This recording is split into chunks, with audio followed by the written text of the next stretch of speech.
Let's add some bokeh to our footage. With the depth map, of course, in DaVinci Resolve Studio.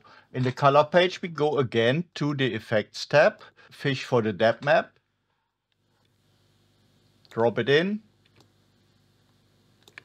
And this time we are going not make a harsh mask, but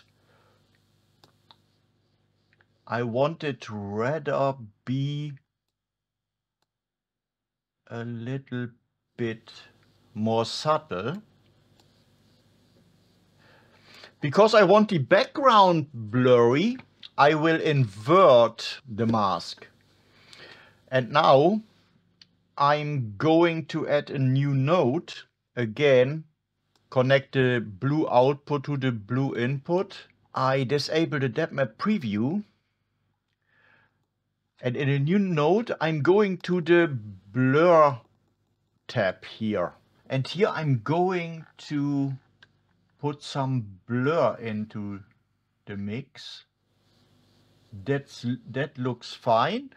But now I'm going to the depth map, and here I will readjust the whole thing a little bit